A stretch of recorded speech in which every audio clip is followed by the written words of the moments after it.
Hello and welcome to The Long Couch. My name's Carl. I'm joined tonight by Mel. Hi, hello, hi. Welcome back once again to a fun-filled, energized, very mature, always doing peer-reviewed research podcast. That's us. Yes. That name was too long, so we went with The Long Couch. Yeah, that was kind of like our backup plan, but that was my idea, but we settled on it was a compromise, really. So on this episode, we will be discussing plagiarism. I think that we are actually the first podcast to ever just be two guys talking about stuff. Two white guys talking about stuff. Two white guys talking about stuff. That's like our idea. We came up with that. Yeah. That's the kind of unfounded confidence that we need to have if we want this to go anywhere. Okay, so what is plagiarism, you may ask?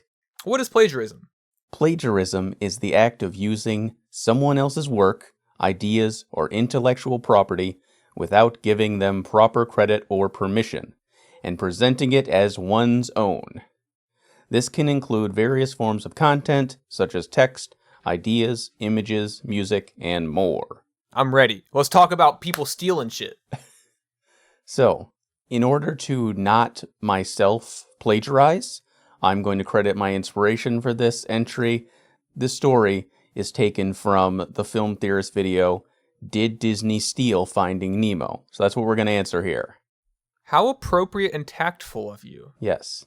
So we're going to be looking at two pieces of media, one being Perrault le Poisson Clown, aka Perrault the Clownfish, which is Fair. a children's book by French author Franck Le Calvez, published in 2002, and Finding Nemo, which is, of course, a Disney Pixar movie from 2003.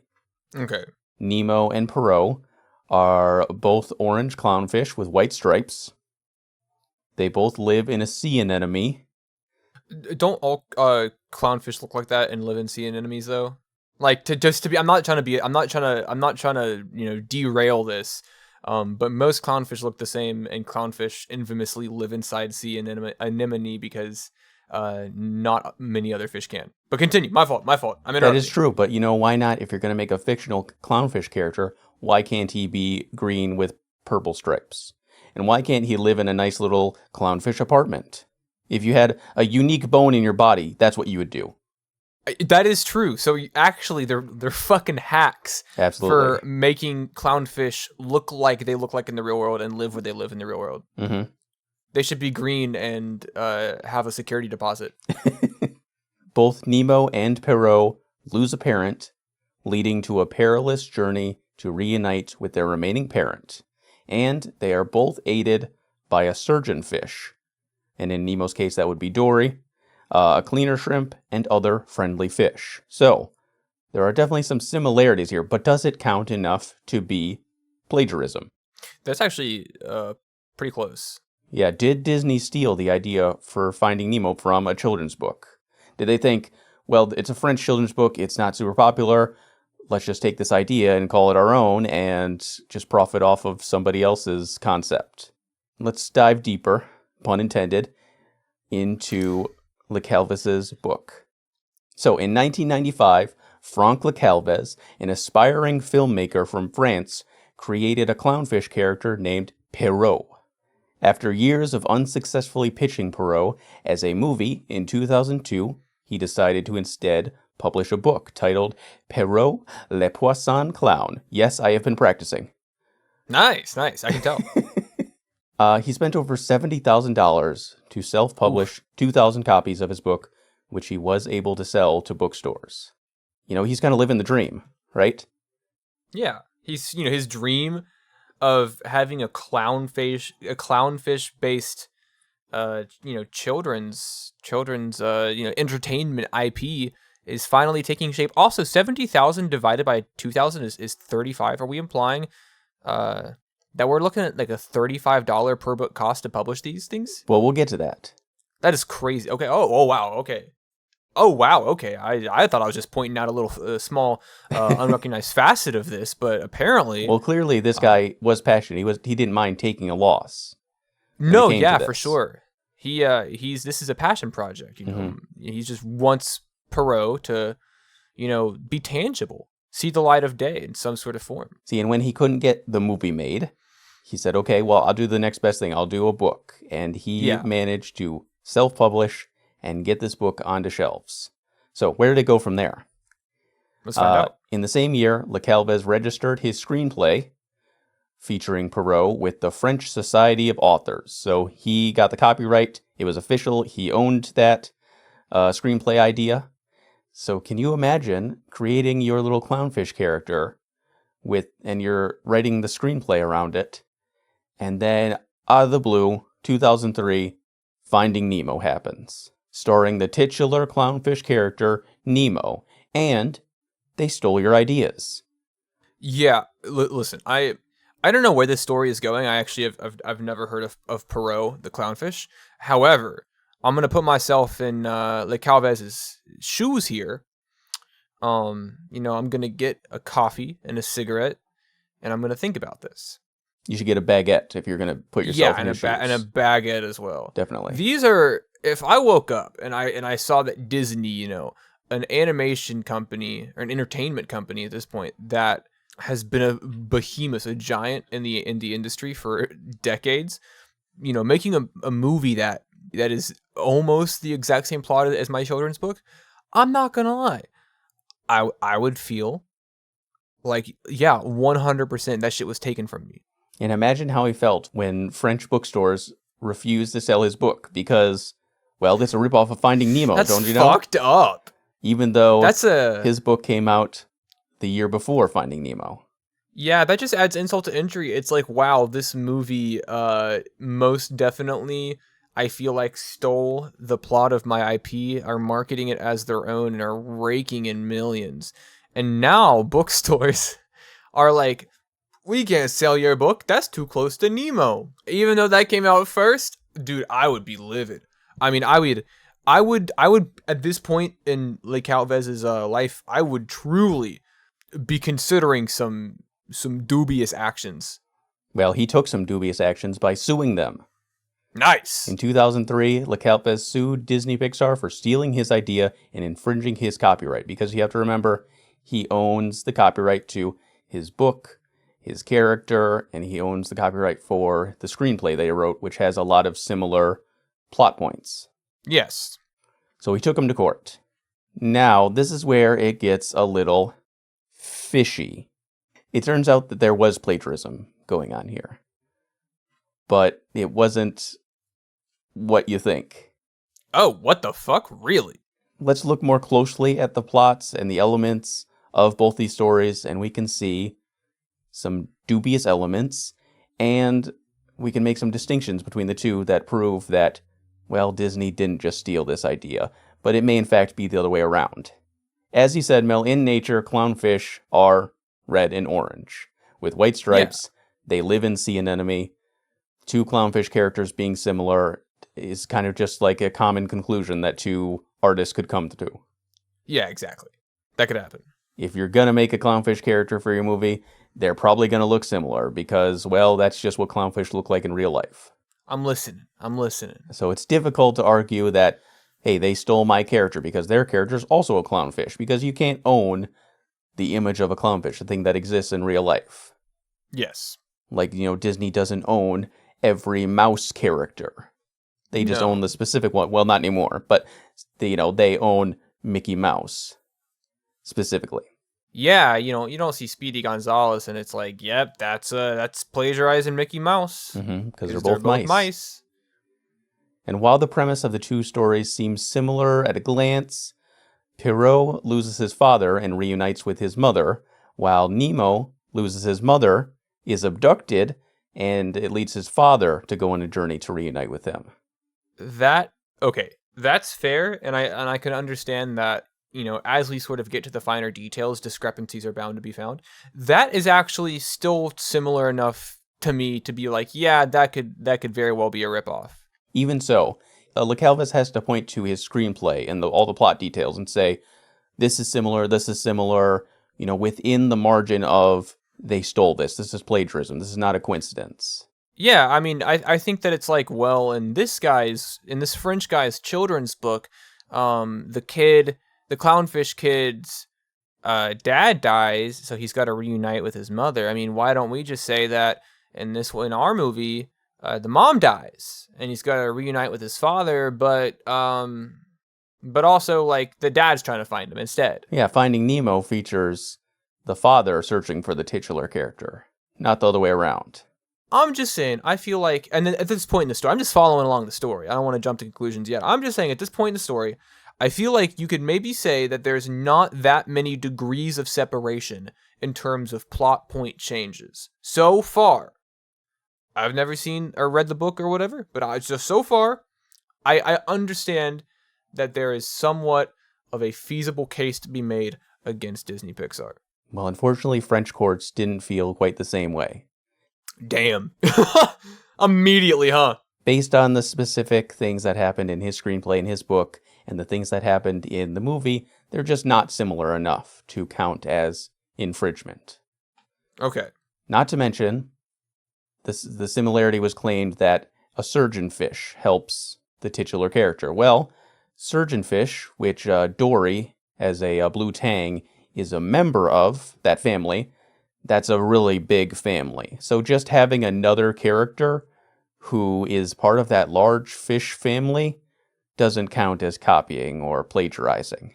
Movies take a long time to make. It's not like the movie was made and released in 2003, the year after his book was published. Like, right. Movies take years and years, especially at this time in the sort of like capacity of animation in the early 2000s, in the late 90s. Like, especially back then, like animated feature films take a long time to make, a couple years. I'm sure this was storyboarded in the 90s. And you have to keep in mind that LeCalvis was pitching this movie back in 1995. Yeah, for sure. But we're Finding Nemo, I'm sure, was probably storyboarded or conceptualized in the 90s as well. Like, there is a chance, and I can think of another movie example. Like I said, I won't bring it up just yet. There is a chance that, like, there just happens to be similarities between two things that were being worked on and released at the same time. Mm-hmm. Like, it sucks, and I do feel bad for this author, but like there is a very high chance that it's like Nemo was already just in the works in the 90s and shit just lined up in a really unfortunate timeline for this guy. That is a pretty common occurrence. You'll see things come out at the similar time, and people always jump on, oh, this person plagiarized this person, and this movie's a ripoff of this one. But it's like, well, these movies were in production at the same time. Like, it's not like one came out, then years later, the next one came out. Like, for them to come out on the same, even within months or a year of each other, they would have to be in production for years before that. I would argue that, like, I don't know what threshold I would assign in order to, like, immediately point my finger, but, like, I would have to say there'd be, like, multiple years between the release of movies for me to be like, okay, maybe one copied the other. Unless it's, like, a low-effort video game clone or something. You could put those out pretty fast. But, like, in terms of, like, animated feature films, like, I would be much more compelled to believe that Disney copied this guy's book if this guy's book came out in, like, 98. Right. Or 99. I would be much more compelled to believe that maybe there was some element of thievery going on. Well, there certainly was. Perrault the Clownfish was published in 2002, before Finding Nemo's 2003 release. However, as Mel likes to say, Finding Nemo was in pre-production in 1997, and previews of the movie had been shown in 2002. Why did LeCalvis wait until 2002 to publish his book and register his screenplay when Perrault was created in 1995? Okay, hold on. Just to clarify. Yes. So I know that his book was published in 2002, but he also registered the screenplay in 2002? Yes. But he had been, like, allegedly trying to get this movie, produced for years. That's the strong word, allegedly, yes. Okay, so here's the thing. This kind of shifts my perspective a little bit. Maybe I was just doing an awful job of paying attention as co-host. I thought that, like, he had registered his screenplay in, like, the 90s, and then a couple years later was like, oh, fuck, nobody's going to make my movie. I'm going to publish a book. Yeah, I mean, it turns out that this guy scrambled to get his copyright established for this character after knowing that Nemo existed. In a way, he kind of shoots himself in the foot by suing. Well, here's his idea. He wanted to sue and claim that he published a book and a screenplay before Finding Nemo came out, and he had this idea back in the 90s, and they somehow stole it from him while he was pitching it to French studios. I don't know how that happened, but apparently it did. Fuck. And he wanted them to, get worried that this is going to blow up, and they were going to settle out of court. So his plan was to sue from the beginning. Yes. I can understand the thought process here, right? Disney is a conglomerate, very wealthy. They have millions to burn. If I can somehow rush to get this copyright, and then next year, this movie that I've said previously, next year this movie comes out, and I'm saying, they released this after my thing. They copied me. I can sue Disney. Disney's going to be like, we don't want to deal with this. Here's a payout that's nothing to us, but massive to you. And we can all forget about it. And obviously, since, he never actually had good intentions in the first place, he won't fight it. He'll be like, I'll accept your money. But the one thing that I think that maybe he failed to realize and was his downfall is that Disney's legal team is just terrifying. Like, terrifyingly efficient. They're incredibly functional, and they don't give a fuck who you are, whether you're a big business or an individual. Disney's legal team will fuck you. Because how could Disney have stolen the look of your character if your book was just published a year before? Yeah, Nemo existed for years before the book was published, and it got illustrated. Yeah, that shit was storyboarded in the 90s. Right. And the French courts, they proved that the movie was finished before Le Calves's book was even published. So, of course, he lost the case. The French courts ruled in favor of Disney Pixar, leaving Le Calves to pay about 61,000 euros in damages. It's like, because if he would have said nothing and just not gone with this dumbass plan, he might have just been able to sell the copies that he got of his books and make a small profit. But he's like, Disney stole me. Stole from me. I'm going to make a big deal out of this. And then he has to pay out a year's worth of salary. Right.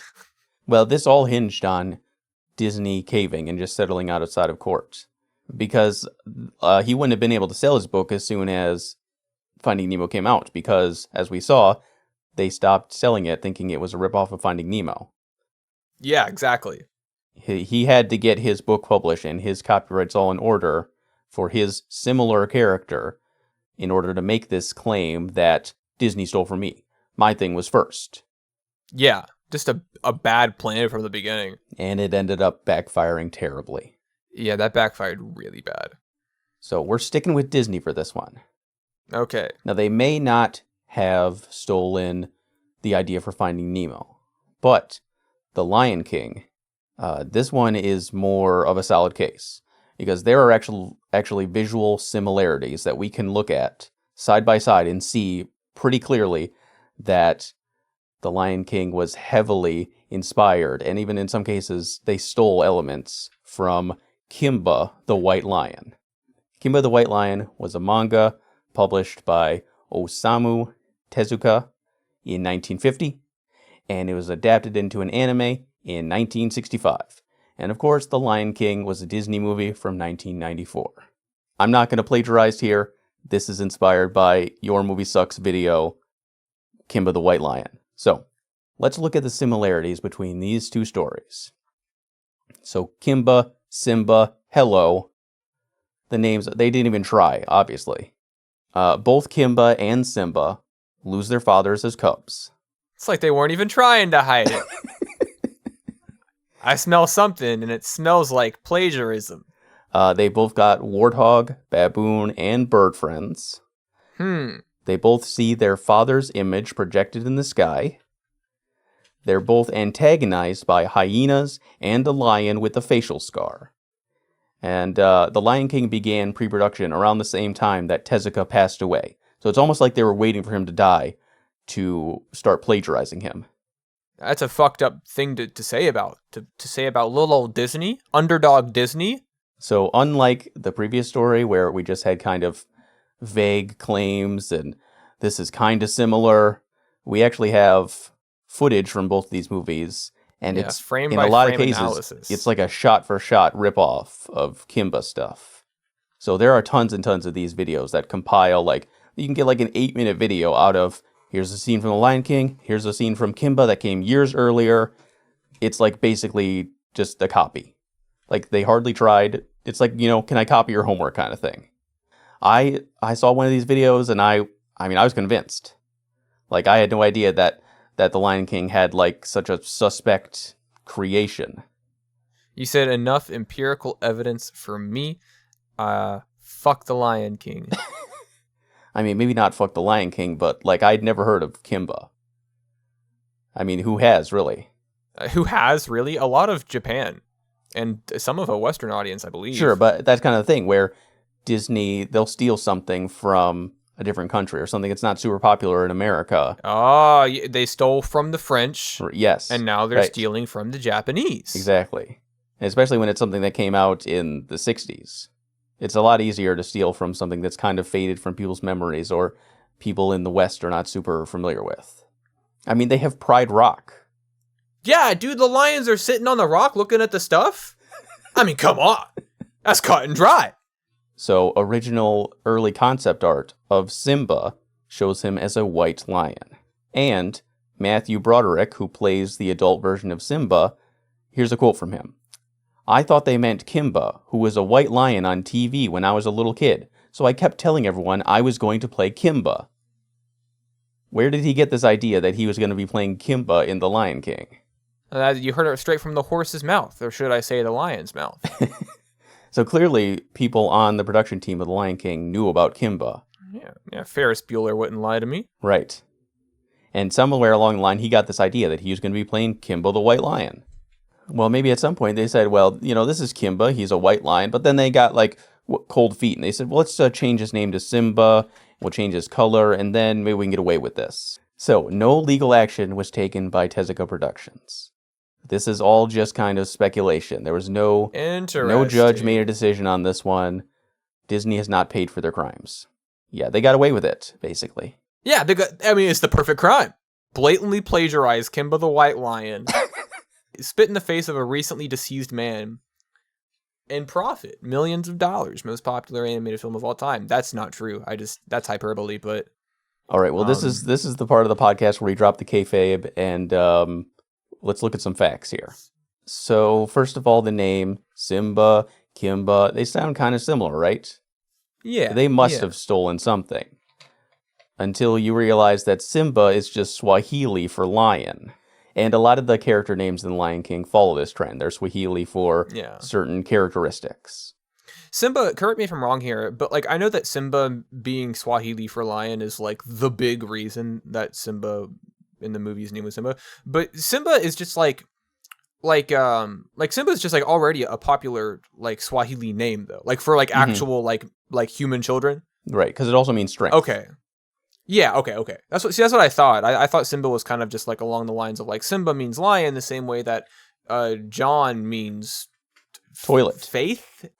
Toilet? Yep, John means toilet, as far as I know. Yeah, that was, we went in two very different directions with that. And that's why they call me Carl Toilet Ladone.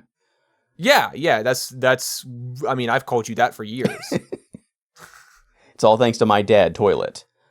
So Kimba is called Leo in Japan, which obviously Leo, lion, okay. But for the English dub, they wanted to rename him Simba. Because, well, of course, it's Swahili for lion. It's a good lion name. It is. But NBC executives worried that it was too common. It's like an existing word that already means something, and they wouldn't be able to trademark it or claim ownership of it. I would argue that lion might be the best name for a lion. Yeah. So they changed it to Kimba, which is a fictional word, and that's something they can actually put a trademark on. And that is why Kimba and Simba have such similar names. Oh, it all makes sense to me now, and here I was, blindly believing that Disney was just a bunch of thieving bastards. You damned fool, Mel. I had you going the whole time. You did. Honestly, you gotta stop doing this to me. You know, I trust you too much, Carl. That's the issue. I've put too much faith in you, and so, is it really my fault, a crime, to lovingly trust a close friend? In this case, yes. I've been swindled. I'll never love again. a lot of people look at this case and they think, oh, Kimba's a movie from the 60s, and The Lion King is a movie from the 90s, and The Lion King ripped it off. When you look at these side-by-side comparisons, you see so many scenes that are just like shot for shot. Like, case closed. How can you even say this is not a ripoff? This is the worst episode to forget my cat ears. In reality, Kimba is not a single 90-minute movie. No, yeah, you're right. I mean, that's. I think that's the most egregious offense to me. Like, out of all this, because you have those like Watch Mojo videos that are like, oh, look at this shot for shot comparison of Kimba and Simba. Like, obviously, it's the same. Like, Kimba's not a movie.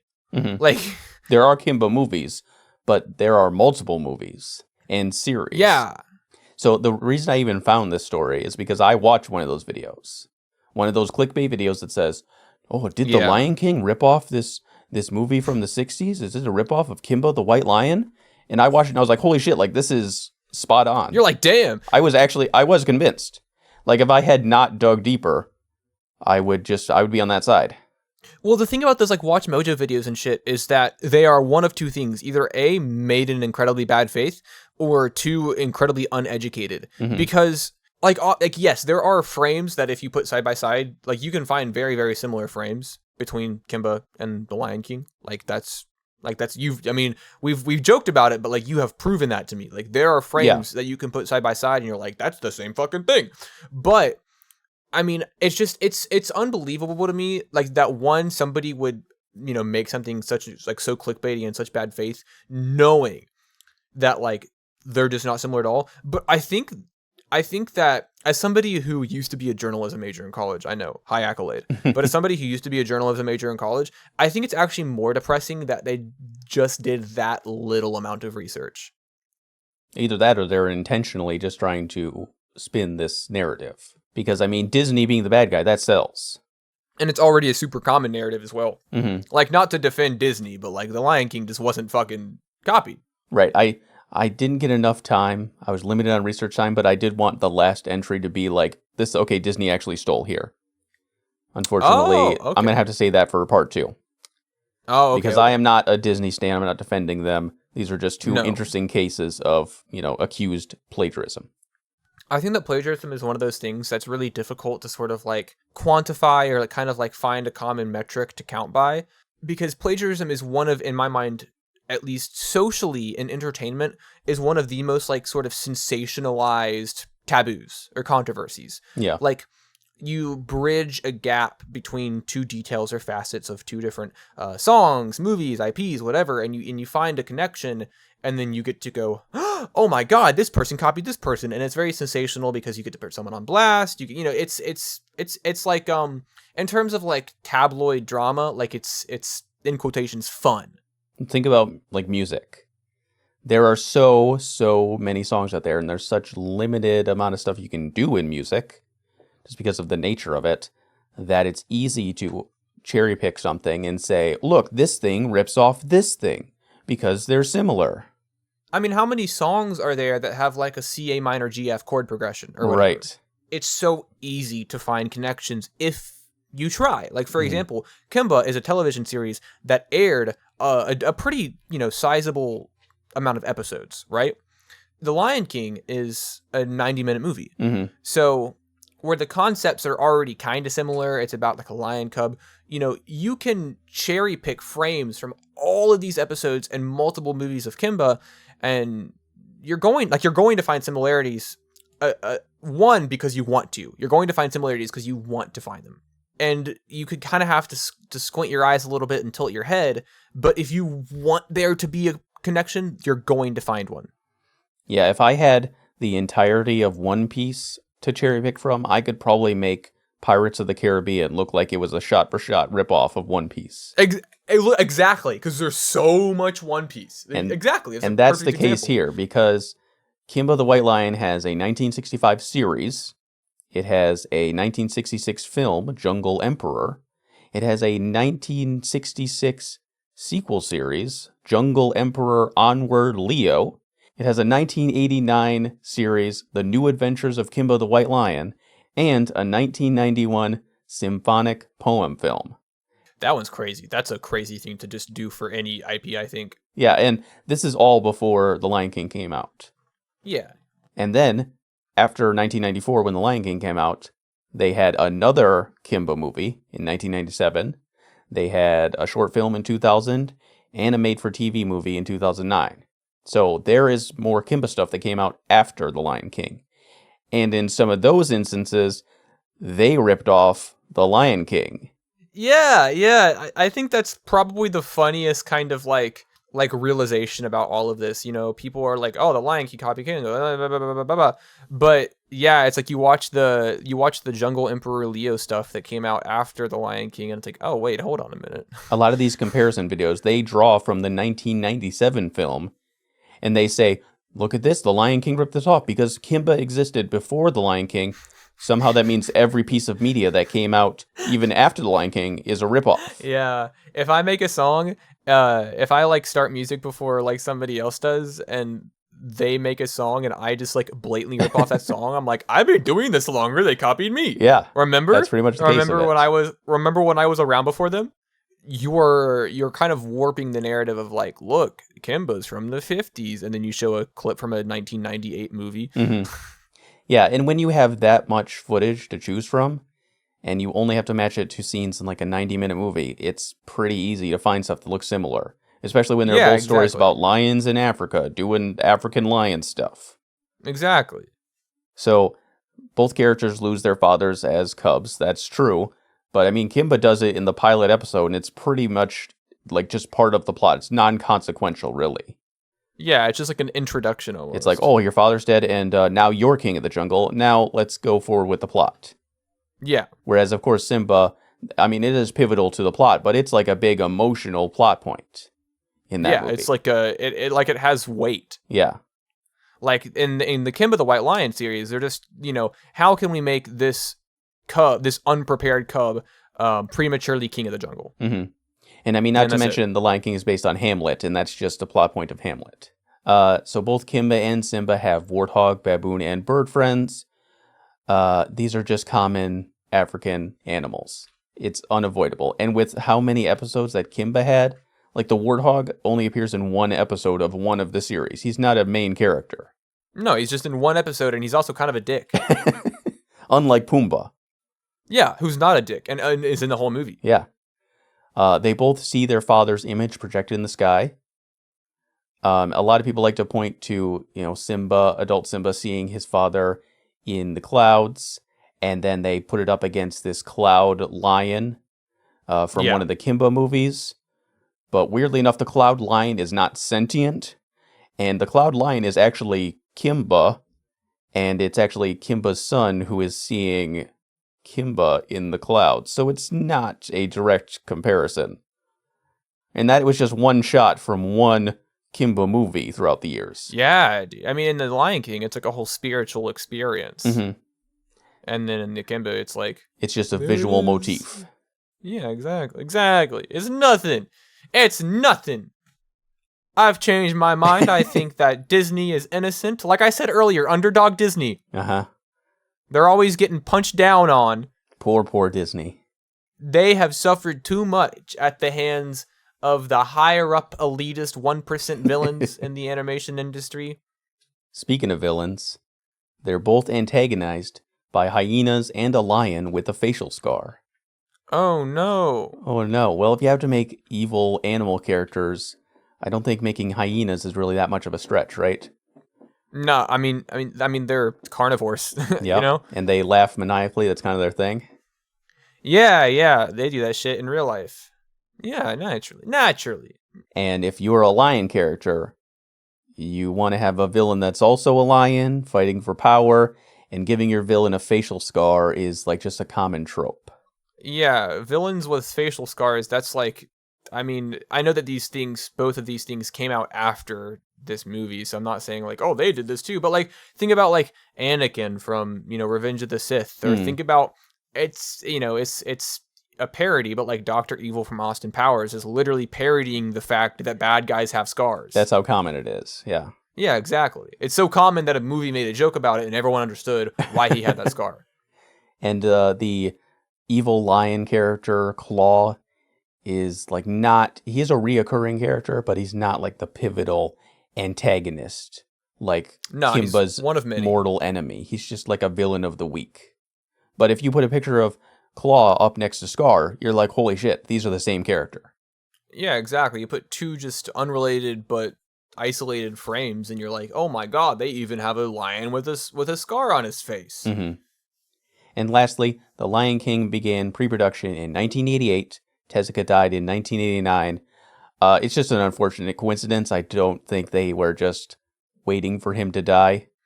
Yeah, that's a really bold claim. They're like, that is a claim that has been they, made, though, to say like, oh, they ripped this off. They waited for him to die before they started making this movie. But the thing is like, I'm sure that Tezuka like had like an estate. Yeah. And even if he didn't have an estate, like Kimba, the IP was still owned by a production company. It was owned by somebody. It's not like still owned by Tezuka's family. He's got a son, and he's got Tezuka Productions. So yeah, it's not like Walt Disney died and they're like, all right, everybody, plagiarize Mickey Mouse.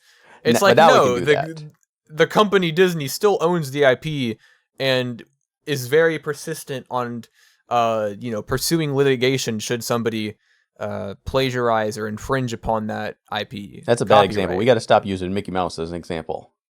Dude, it's like the most noticed, like the most Ronald McDonald. recognizable. Okay, McDonald's still owns Ronald McDonald, right? They actually don't. Shit.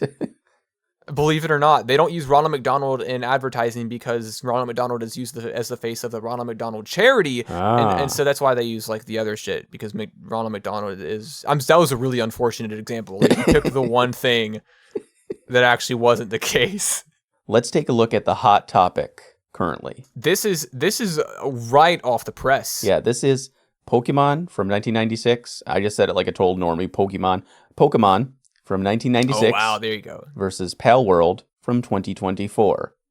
So the big conversation now, seeing that Palworld is like the biggest game right now, is that they ripped off Pokemon. It's just a Pokemon with guns clone. Yeah. Because both games have monster collection and battling. They both have spheres, which you use to capture monsters. Yeah. They both have elemental type monsters with certain strengths and weaknesses. Rock, paper, scissors. And most damningly, they both have a pointy-eared, black and yellow electric monster as their mascot. Is the one from Palworld like generally advertised as the mascot? Well, they have a couple mascots, but if you look at like the splash screen, you'll see Grisbolt is big on the side there. Oh, he's got a name. That's cool. Yeah. He's holding a Gatling gun. I don't know if you noticed. That's a little different from Pikachu. You wouldn't see Pikachu holding a Glock or something. Yeah. That'd be really fucking cool, though. It's kind of funny because it seems like Palworld has tried to move away from Grisbolt being their mascot just to make that distinction. I can understand why they would maybe want to do that. Like the icon for the game is a Relaxosaurus, and they've been leaning into the little Tansy, the green monkey with a gun. And like other characters, they're trying to emphasize the ones that are like less similar to Pikachu. It seems. Yeah, here is my uninformed opinion on this. Right. Yeah. I have not played Palworld, and everything I know about it is from either one side or the other of the argument from argumentative Twitter threads. Mm-hmm. Right. There is a lot of similarities that I've seen between the games. Yes. Right? Like the capturing in a ball thing is similar. A lot of the models of the monsters are super similar. Like I saw someone be like, that's not a Wooloo, that's just a sheep. Like you can't plagiarize a sheep.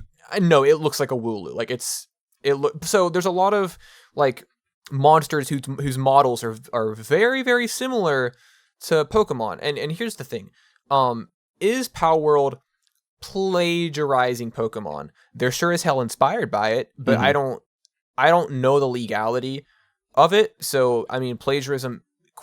Maybe they are riding the line as hard as possible. Yeah, I mean, I would actually make an argument that plagiarizing is like a kind of like, not always, but a lot of the time it's really used as like a legal term. You plagiarize something, you get kicked out of college. You plagiarize something, you pay somebody a fine, you get sued. Mm-hmm. Like it's a very legal thing. And so I feel like I'm going to use a word that has a lot less weight to it. If they're not plagiarizing, they're definitely copying some stuff, right? Yes. Like you don't like. I feel like copy is a much softer word. Like you don't get sued for copying; you get sued for plagiarism. Uh-huh. And like I said, this is coming from somebody that hasn't played the game. I saw footage of it the other day, and it looks a lot like Ark Survival Evolved. Honestly, I've seen an argument that I do disagree with, and a lot of people that I'm friends with have made this argument. So don't get mad at me. I'm not mad at you. I just disagree with what you're saying. A lot of people have made the argument, and honestly, you might feel this way too. It seems to be a popular opinion.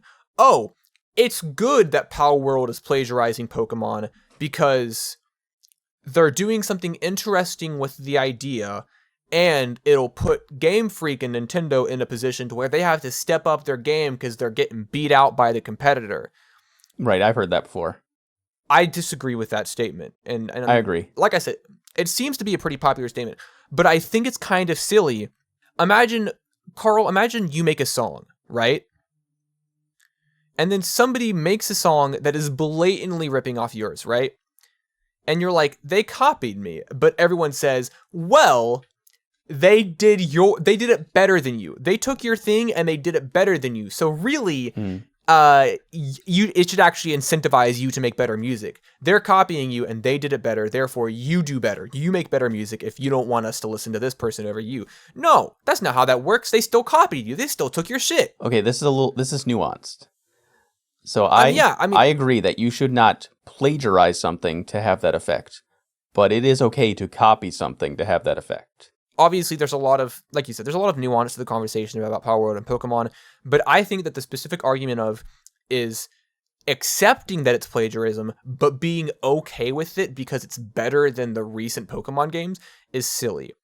Because obviously, you wouldn't be making that argument if somebody was plagiarizing your work and everyone was just like, oh, but theirs is better, or even just something you liked. You know, it's silly to be okay with plagiarism in any capacity, even if they're plagiarizing somebody you don't like. You know what I mean? I feel like sometimes people will make an argument, and they'll be like, it's okay if it happens to somebody I don't like, but it's not okay if it happens to somebody I do like. Whether or not Palworld is definitively and legally proven in court plagiarizing Pokemon, I don't know. Like I said, I took plagiarism classes and shit when I was a journalism major, but I stopped being a journalism major, so I'm not really familiar with the entire legal process of it. I do think that Palworld was heavily inspired by Pokemon and kind of copied some of their shit. Like, yeah, for sure. Like I think it's mostly noticeable in a lot of like the models, because the gameplay from what I've seen is pretty different than a Pokemon game. But like in terms of like visuals, like yeah, sure. I mean, I feel like it's not controversial to be like, yeah, they copied some fucking Pokemon. That's obvious. Yes. So I like to think of it like this. When a band I really like makes a great album that I'm in love with, and then they change their sound and they stop doing that, they don't make that kind of music anymore. Suddenly, other bands rise up and they're like, we're making that sound that band no longer makes anymore. Yeah, we're picking up where they left off. Right, but they're not just literally playing the same songs. They're making their own iterative versions of that style. They're not really, we're not doing anything new.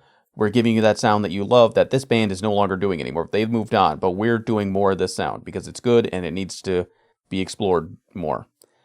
That's kind of like, I feel like that's good. Great. It's okay to copy things, especially when those things have gotten stale or, Game Freak and Pokemon are not providing the experience we want. I think it's okay to copy things, but it is not okay to plagiarize things. If you are literally taking models from Pokemon, or you are taking your Pokemon, your creatures, and you're naming them the same thing as Pokemon, and you're saying this is Pokemon by our game, obviously that's wrong.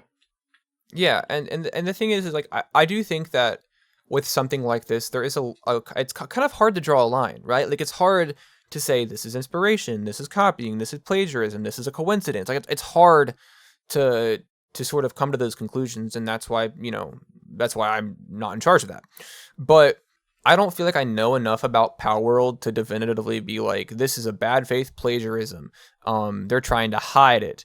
Because with some of the models, maybe it kind of does feel like they're trying to like get away with stealing some shit.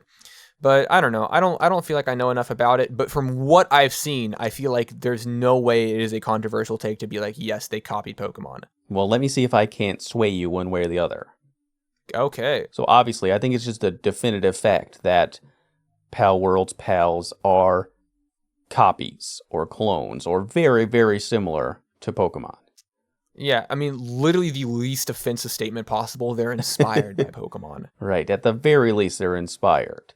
Yeah, that's something that I feel like would be silly to disagree with. But as long as their names and their actual in-game models and their animations are unique, you can't really be called plagiarism. No, I also agree with that.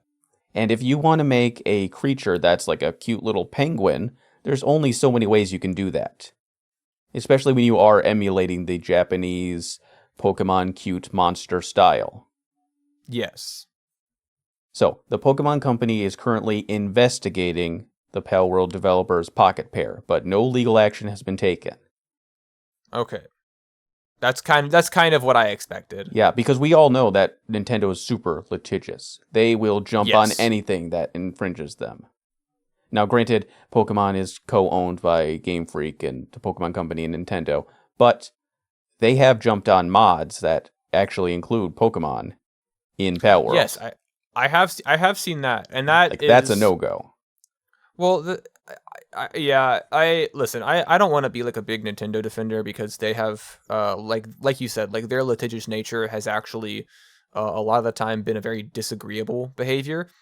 They've shut down a lot of shit that I think was really unnecessary. Mm-hmm. And Nintendo's done a lot of shit that I disagree with as a company. They make amazing games, but hey, they've made legal decisions that I think are fucking stupid. But I just think in this situation, like it's kind of like it's like an open secret.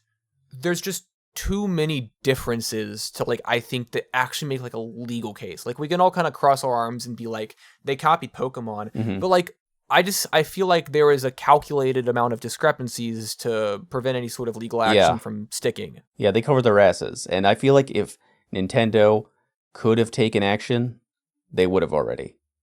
They probably would have back in June of 2021 when the game was debuted.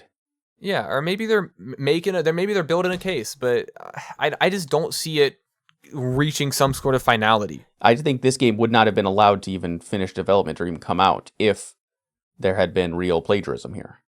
I mean, hey, shit goes under the radar sometimes, you know? It's possible. Well, let's look at a couple reasons why this may not, in fact, be plagiarism. I'm going to make the case that Palworld is not just a Pokemon with guns ripoff. No, I feel the style of gameplay is completely different. Right. It's not even in the same genre as Pokemon. Pokemon's a turn-based RPG game. Yes. Palworld is a open-world crafting survival game.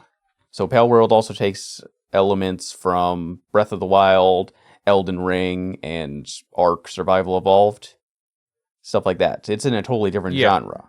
But it just happens to have a monster collecting and fighting mechanic like Pokemon. And that's the thing that people get stuck on because, you know, even though this game is actually really copying Elden Ring and Breath of the Wild and Ark, people don't focus so much on that. Here's the thing. I get a lot of mobile ads for mobile games that are significantly more blatant ripoffs of Pokemon. Mm-hmm. Like I will literally get like a mobile game ad that's like, play our new game, Monsters in Pockets. And then it'll be a turn-based RPG with like environments that look exactly like, you know, top-down Pokemon games like from the DS or Game Boy. And like a lot of the designs will like be like borderline traced. Like I get like ads for mobile games like legitimately are shameless plagiarized ripoffs of Pokemon. Well, that's what happens when Pokemon is the biggest franchise in the world. The most profitable. Yeah. The most profitable in the world. It is. You spawn a new genre. That's how genres are created. Pretty much. Pokemon created the monster capturing genre that has been emulated for years and years. And now Palworld has actually come out and taken that genre, which is what it is, just making your game that has a monster capturing mechanic and similar creatures to Pokemon doesn't mean you're ripping off Pokemon. It just means you're in the same genre. That's like saying every FPS is just a rip-off and plagiarize of Doom. Yeah. Especially in video games, play like rip-offs and copies and like, heavy inspiration. Like these, like that's like a lot of video games and a lot of cheaply made, rushed out video games trying to make a quick buck by bad faith developers. Like so many games, and like yes, those games should be taken down because it's plagiarism.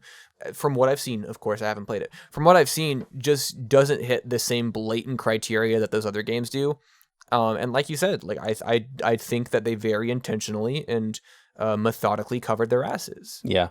And when it comes to creating creatures for your monster capturing game, it's hard to not copy Pokemon. Oh, it's fucking insanely hard. There's over 1,000 Pokemon these days. Yeah, I mean, and the first 150 were like perfect. You know, so the first 150 were perfect and unique. And even some of those were just based off of fucking animals. Right. So it's when you have 1,000 Pokemon, like they've pretty much taken all the good designs in a way. Yeah, both Pals and Pokemon are based on animals or mythical creatures or even inanimate objects. And there's only so many ways that you can make a fox creature or a unicorn creature. Yeah. You know? I mean, I could probably close my eyes and draw like just a nondescript monster, and the silhouette would probably be very similar to an existing Pokemon. Right. But I just want to emphasize there's a fine line between doing that and making something similar into actually plagiarizing Pokemon and taking their models and taking their assets. Yes. If this game, and obviously, I think I know that this is like a nothing statement. Like obviously, the response to what I'm about to say is like, yeah, no shit. But like, if this game wasn't as popular as it was, nobody would care. Like I know that people care because it's popular. That's kind of like the whole point. It's making a lot of money. But I mean, I just feel like, I mean, I'm genuinely astounded that it has like that it's breaking the records it has, because it just looks like a lot of games I've just already seen before. So part of the reason I didn't do all my research and finish this episode is because I've been playing too much Palworld. That's fair. The hype is real. This game is actually fucking awesome. And I'm not a fan of Pokemon. I'm not a fan of survival crafting games, but shit, I love this game. See, I mean, I have hundreds, maybe thousands of hours in Pokemon. And I have none. I actually own Ark Survival Evolved, and I've played maybe 20 minutes of it. Right. Well, here's the thing. I hated it. Games I do like: Breath of the Wild, Elden Ring.